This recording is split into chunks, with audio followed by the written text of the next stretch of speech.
नाते मुस्ताफा सुनकर, नाते मुस्ताफा सुनकर रूह जब मचलती है, नाते मुस्ताफा सुनकर, नाते मुस्ताफा सुनकर रूह जब मचलती है, नाते मुस्ताफा सुनकर रूह जब मचलती है, नाते मुस्ताफा सुनकर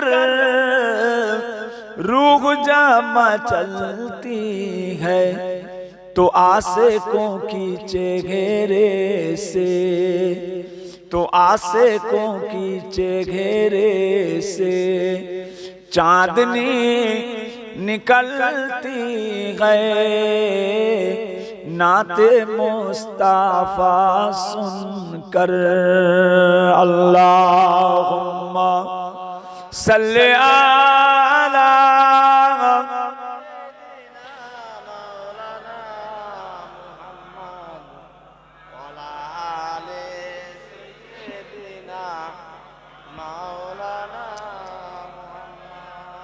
कि उनके सदके खाते हैं, उनके सदके पीते हैं, उनके सदके खाते हैं, उनके सदके पीते हैं, मुस्ताफा की चौखट से, मुस्ताफा की चौखट से कायनात निकलती है, नाते मुस्ताफा सुनकर।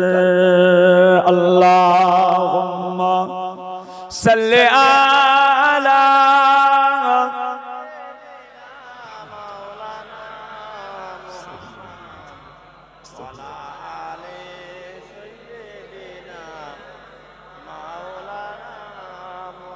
बोलो ला इलाहा इल्लल्लाह, ला इलाहा, ला इलाहा इल्लल्लाह मुहम्मदुर रसूलुल्लाह, ला इलाहा इल्लल्लाह, ला इलाहा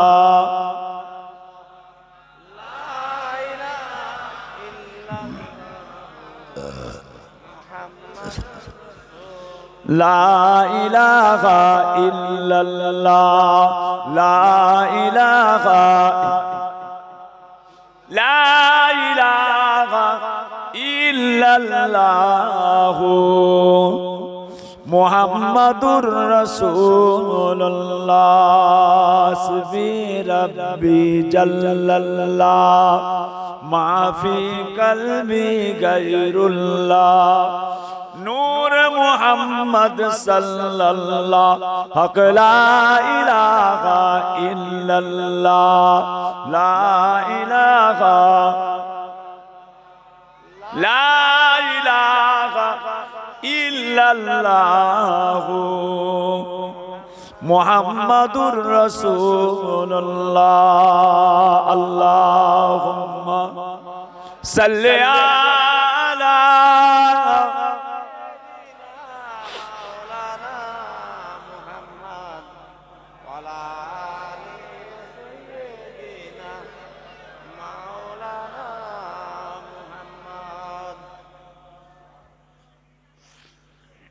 আলহামদুলিল্লাহ। সমস্ত প্রশংসা, সমস্ত তারিফ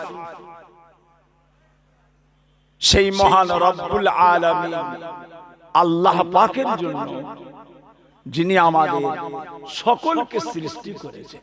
বলুন আলহামদুলিল্লাহ। লক্ষ কোটি দরুদ ও সালাম আকায়ে নামদার মুফাক্কারে মাওজুদার সাইয়্যিদুল মুরসালিন রাহমাতাল লিল আলামিন হুজুর পাক, সকলে বলুন সাল্লাল্লাহু আলাইহি ওয়াসাল্লাম। মুআজ্জাজ মুকাররম মুহতারাম,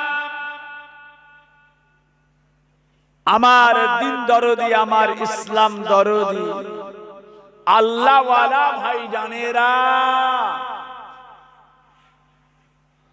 আমার বাবাজিরা, ছেলেরা, বাচ্চারা, জওয়ান যুবকেরা, পর্দার অন্তরালে আমার ধার্মিকা আম্মা জান ও বোনেরা, আলেম হাফেজ কারি উলামায়ে কেরাম, বিশেষ করে আল্লাহ তাআলার হাজী বান্দাগণেরা, আজকের সভা আমাদের জনাব মরহুম আলহাজ রমজান আলী সাহেব, তিনার আত্মীয় স্বজন, পাড়া প্রতিবেশী, তিনার আওলাদ গণেরা, আল্লাহ পাক জাল্লে জালালুহু জাল্লে শানুহু পাক দরবারে অসংখ্য কোটি কোটি শুকরিয়া। প্রতি বছরের ন্যায় এবছর আমাদের সত্যপোল গ্রামে হাজী রমজান আলী সাহেবের বাড়িতে এক দোয়া ও ইসালে সওয়াবের মাহফিলে আল্লাহ পাক আমাদের সকলকে এনে হাজির করলেন। বলুন আলহামদুলিল্লাহ, মাশাআল্লাহ। এশার নামাজের আগে পর থেকে একের পরে এক উলামায়ে হযরত আপনাদের সামনে ওয়াজ নসিহত করলেন। আল্লাহ করে আমাদের মসজিদের ইমাম সাহেব, আমার আগে মাওলানা সাহেব, আমার সাথে এসেছেন মুফতি সাহেব, অল্প সময় আপনাদের সামনে ওয়াজ নসিহত করলেন। আল্লাহ করে আপনারা ধীর স্থির হয়ে শুনবেন। এখন আমি আপনাদের খাদেম, ফুরফুরা দরবার শরীফ থেকে এসেছি। আলা হযরত মুজাদ্দিদে জামান কুতুবুল আলাম আমিরুশ শরিয়ত ওয়াত তরিকত হযরত পীর আবু বকর দাদা পীর কেবলা রাহমাতুল্লাহ আলাইহি একজন নগণ্য আওলাদের আওলাদ মুহাম্মদ আবু তাহের সিদ্দিকী বহুদিন ভাইদের গ্রামে আল্লাহ পাক আনছেন, হায়াতে রেখেছেন, এবারেও এসেছি। আল্লাহ পাক রব্বুল আলামিন দয়া করে কবুল করলেন। বলুন আল্লাহুম্মা আমিন। ভাইজান, আল্লাহ পাক রব্বুল আলামিন আপনাকে আমাকে এমন একটা জায়গায় বসালেন, যে জায়গার মর্যাদা, যে জায়গার মারতাবা স্বয়ং রাসূলে পাক, সকলে বলুন সাল্লাল্লাহু আলাইহি ওয়াসাল্লাম, দয়ার নবী আমার পাক জবানে, নূরের জবানে ইরশাদ করছেন, রিয়াজুল জান্নাত, জান্নাতের বাগিচা। জোরে বলা যাবে না সুবহানাল্লাহ? জান্নাতের বাগিচা, জান্নাতের বাগান। পৃথিবীর জমিনে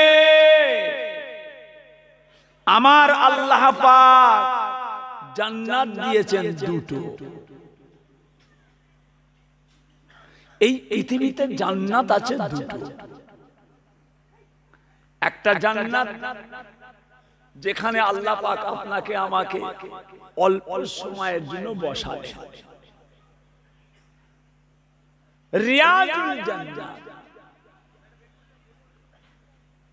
আর একটা জান্নাত বিসমিল্লাহির রহমানির রহিম, মা মিম্বারি রওজাতু ওয়া রওজাতাম মির রিয়াজুল জান্নাত। মসজিদ নববী শরীফের মেম্বার, যে জায়গায় ইমাম সাহেব দাঁড়ায়, ওই জায়গা থেকে আমার হুজুর পাকের রওজায়ে আকদাস পর্যন্ত যে জায়গাটা আছে, আল্লাহ পাক দুনিয়ার জমিনে ওই জায়গাটাকে একটা জান্নাতের টুকরা করেছেন। জোরে বলুন সুবহানাল্লাহ। না গেলে বুঝতে পারবে না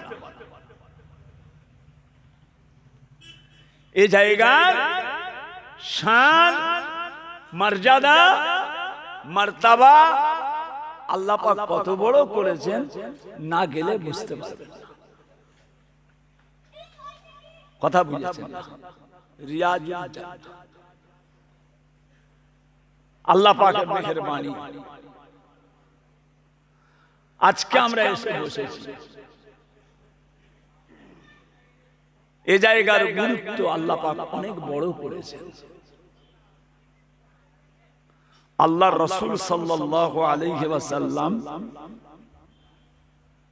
পাক জবানে, নূরের জবানে ইরশাদ করছেন, যখন কোনো মানুষ ঘর থেকে ডান পা বের করে কোনো তওবার মাহফিলে, কোরআনের মাহফিলে যে বসে যায়, ঘর থেকে ডান পা বের করার সঙ্গে সঙ্গে আমার আল্লাহ পাক বান্দার জীবনের সমস্ত সগীরা গুনাহগুলোকে আমার আল্লাহ পাক এমনিতেই মাফ করে দেয়।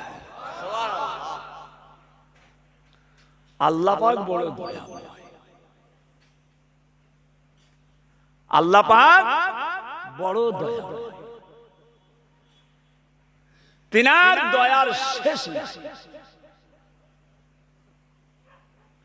বাড়ি থেকে ডান পা বের করলে যদি জীবনের সমস্ত সাগীরা গুনাহ মাফ হয়ে যায়, তাহলে বলেন এইখানে এসে বসে গেলে তাহলে আল্লাহ পাক আপনাকে আমাকে আরো কত বড় নিয়ামতের হকদার করে দেবে।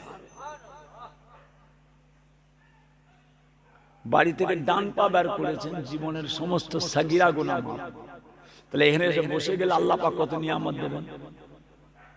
আবার এখানে বসে আলেম ওলামা ইকরামদের কথা কানের মধ্যে রেখে যদি আমরা ঠিকমতো চলি, তাহলে আল্লাহ পাক আমাদেরকে আরো কত নিয়ামতের হকদার করে দেবেন,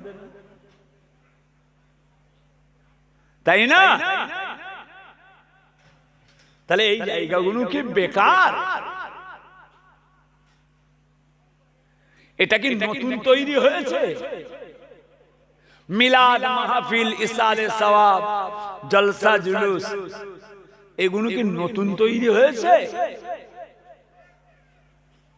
দুনিয়া শুরু থেকে আল্লাহ পাকের হিদায়াতের বাণী, আল্লাহ পাকের দ্বীন ইসলামের প্রচার প্রসার, মানুষকে সৎ উপদেশ দেওয়া, নিষেধ থেকে, খারাপ জিনিস থেকে মানুষকে দূরে সরিয়ে রাখা, বর্জন করা, এ কথা তো আজ থেকে হচ্ছে না, এ তো দুনিয়া শুরু থেকে হয়ে আসছে। আল্লাহ পাকের শুকর, আল্লাহ পাক আমাদের প্রত্যেককে নেক করেন, আল্লাহ ওয়ালা করেন, আল্লাহ পাকের দ্বীনের উপরে সঠিকভাবে আল্লাহ আমাদের সকলকে চলার তৌফিক দেন, বলুন আমিন। এত কিছু ব্যবস্থা, প্যান্ডেল, মাইক, খাওয়া দাওয়া, এত জাঁকজমক, এত সৌন্দর্য, তার মূল কারণটা কি? তার মূল কারণটা কি? মানুষকে পরিবর্তন করা, মানুষকে আল্লাহ আল্লাহর রাসূলের দু চারটে কথা তাদেরকে শুনিয়ে দেওয়া, আল্লাহ তাআলার দ্বীনের মাহফিল। বাড়ি থেকে ডান পা বের করলে জীবনের সমস্ত সগীরা গুনাহ মাফ হয়ে যায়, আপনার মাফ হয়ে যায়, সবাইয়ের মাফ হবে। ইহুদি, নাসারা, খ্রিস্টান, গায়ের কম, বেঈমান, মুশরিক হয়ে যাবে। আপনি এসে বসলে জীবনের সমস্ত সাগীরা গুনাহ মাফ হয়ে যাবে। এখানে এসে বসে গেছে, সবাই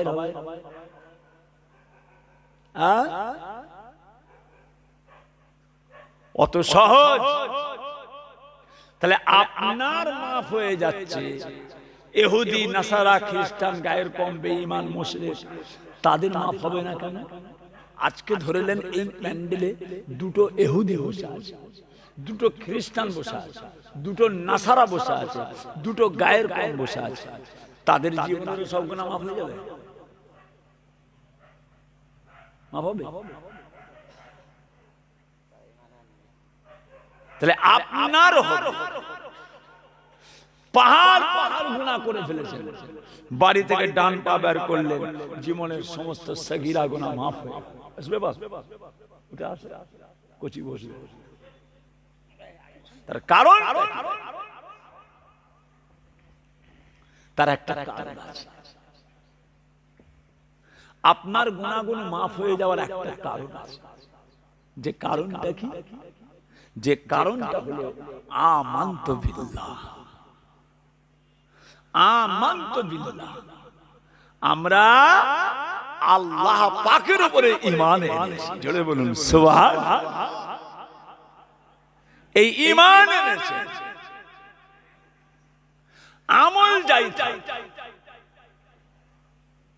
কেউ নামাজ 5 ওয়াক্ত পড়ে, কেউ ঈদের দিনে নামাজ পড়ে, কেউ জুম্মার দিনে নামাজ পড়ে, অনেকে আছে রোজ 2-4 ওয়াক্ত করে পড়ে, 1 ওয়াক্ত পারে না। কেউ 15টা রোজা রাখে, কেউ রাখে না, কেউ আবার 30টা পুরো রাখলো। অন্যায় করেছে, অন্যায়, ভুল। 15টা রোজা রাখলো, 15টা রাখলো না, সে অন্যায়। 28টা রেখেছে, 2টো রাখেনি, ভুল করেছে। 2টো রেখেছে, 28টা রাখেনি, সে অন্যায় করেছে। কিন্তু তাকে আপনি বেঈমান বলতে পারবেন না, সে কাফের। কাফের কালেমা আল্লাহ পাকের উপরে বিশ্বাস, যে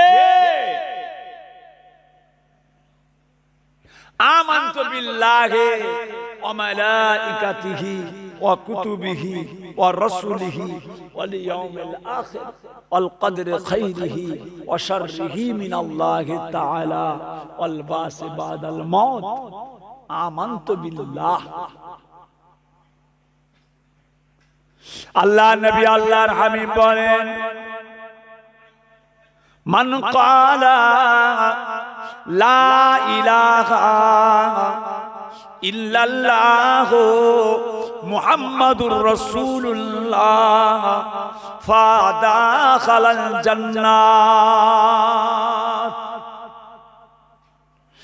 আল্লাহ নবী আল্লাহর হাবিব বলেন, যখন কোন মানুষ একবার কলেমা শরীফটা পড়ে নেয়, আমার আল্লাহ পাক রব্বুল আলামিন ওই শরীরটাকে একদিন দয়ার জান্নাতবাসী করে দেবে। কলেমা। আল্লাহ আমাদেরকে ঈমানে কামেল, আমলে কামেল হিসাবে কবুল করিলেন, বলুন আমিন। ঈমানের উপরে খুব কঠিন লড়াই চলছে। ঈমানের উপরে খুব কঠিন লড়াই চলছে। রাসূল পাক যে বলেছেন, সকালে মুমিন হবে, সন্ধ্যায় কাফের হবে, সন্ধ্যায় মুমিন হবে, সকালে কাফের হবে। খোদার কসম, আমার ধারণা ওই সময়টা আমাদের কাছে এসে গেছে। আমার ধারণা ওই সময়টা আমাদের কাছে এসে গেছে। সকালে মোমেন, সন্ধ্যায় কাফের, সন্ধ্যায় মোমেন, সকালে কাফের। দেখছেন না কি পরিস্থিতি তৈরি হয়েছে? আরো কঠিন পরিস্থিতি তৈরি হবে, আর সামান্য দিন বাকি। দেয়ালে লিখে রেখে দেন, খুব বেশি হলে 20-22 বছরের অপেক্ষা। আল্লাহ হায়াতে রাখলে মিলিয়ে নেবেন, আর আল্লাহ যদি আমাকে ডেকে নেয় তখন বলবেন যে হ্যাঁ তাহের ভাই বলে গেছিলেন। 20 থেকে 22 বছর, কি যে ভয়ঙ্কর দিন আরো আসছে। ঈমান নবী পাক যে বলেছেন সকালে মুমিন হবে, সন্ধ্যায় কাফের হবে, সন্ধ্যায় মুমিন হবে, সকালে কাফের হবে। ঈমান রাখা এত কঠিন হয়ে যাবে, হাতে আগুনের টুকরা রাখতে যতটা কষ্ট হয় তার চাইতে আরো 70 গুণ বেশি কষ্ট হবে ঈমান রাখতে। এত সুন্দর পরিবেশ, এত সুন্দর পরিবেশ, আল্লাহর দ্বীন ইসলামের পরিবেশ তাম পৃথিবীতে আপনি আর পাবেন না। তাম পৃথিবীর পরিবেশ দেখছেন যে জেনা করা, ব্যভিচারী করা, মদ খাওয়া, শরাব কোনো ব্যাপার নাকি? মেয়ে ছেলে বেটা ছেলে রাস্তাঘাটে দেখছেন না উলঙ্গ হয়ে গেছে, ন্যাংটা হয়ে গেছে। আল্লাহ মাফ করে দেন, কি হবে? কথা বুঝেছেন? যা সময় পড়েছে, মৃত্যু যদি না হয়ে আখেরাতে যদি হেঁটে যাওয়ার রাস্তা হতো, অনেক মানুষ দুনিয়ায় না থেকে হেঁটে হেঁটে আখেরাতের রাস্তায় চলে যেত, আখেরাতে চলে যেত। খালি মাঝখানে একটা পাঁচিল আছে মওত, এটা তো কঠিন জিনিস। মওতটা তো একটা কঠিন জিনিস, সবাই মৃত্যুকে ভয় করে। একটা জাল থেকে মাছকে তুলে আড়াই ফেলেন, টাক টাক করে লাফাচ্ছে। একটা মুরগিকে ধরেন, চিল্লাচ্ছে। পাখিকে ধরেন, চিল্লাচ্ছে। একটা মশাকে মারতে যাবেন, মুহূর্তের মধ্যে ছুটে পালাচ্ছে। একটা মাছি, মৃত্যুকে সবাই ভয় পায়। মওত কেন? এই পাঁচিলটা মারাত্মক পাঁচিল, মারাত্মক পাঁচিল। এই পাঁচিলটা যদি না থাকতো, মানুষ নিজের ঈমান বাঁচাবার জন্য আখেরাতের রাস্তাতে যদি হেঁটে হেঁটে আল্লাহ পাকের আখেরাতে যাওয়া যেত, মানুষ হেঁটে হেঁটে চলে যেত। কি ভয়ঙ্কর দিন এসে গেছে, দেখছেন না? আর বিশেষ করে সবাই টার্গেট, সব শয়তানের টার্গেট মুসলমান। যত শয়তান পৃথিবীতে, সবাই নিশানা মুসলমান। ইহুদি মুসলমানকে মারো, নাসারা মুসলমানদের মারো, খ্রিস্টান মুসলমানদের মারো, বৌদ্ধ মুসলমানদের মারো, গায়ের কম মুসলমানদের মারো। তার কারণ জানেন? তার এক নম্বর কারণ হচ্ছে মুসলমানদের মতো পরিষ্কার পরিচ্ছন্ন এবং মানুষের কাছে একটা হিদায়াতের বাণী, সঠিক রাস্তা একমাত্র মুসলমান ছাড়া অন্য কোন ধর্মের মধ্যে নাই। যে নাই এক করে নিলে হবে না। যদি আপনি মনে করেন ওই এক করে লোক হবে, আপনি বরবাদ হয়ে যাবেন। এক করা যাবে। ইসলাম আপনি মনে করলেন আমি একটু মডার্ন হয়ে গেছি, আপনি আপনার হয়ে গেছেন। ইসলাম ইসলামের জায়গায় ঠিকই আছে। ভাইজান, চারিদিকে মুসলমানকে শেষ করার চক্রান্ত, ইসলামের উপরে আঘাত। কিন্তু এভাবেও হবে, এইভাবেও হবে। কথা বুঝেছেন? কাফের বেঈমান মুশরিকরা যুগে যুগে যুগে যুগে বহু চেষ্টা করেছে। নমরুদ, ফেরাউন, কারুন, সাদ্দাদ, এরা কম চেষ্টা করেনি। কচি কম চেষ্টা করেনি। আল্লাহ পাক তিনার দ্বীন ইসলামকে হেফাজত করেছেন, মুসলমানকে হেফাজত করেছেন।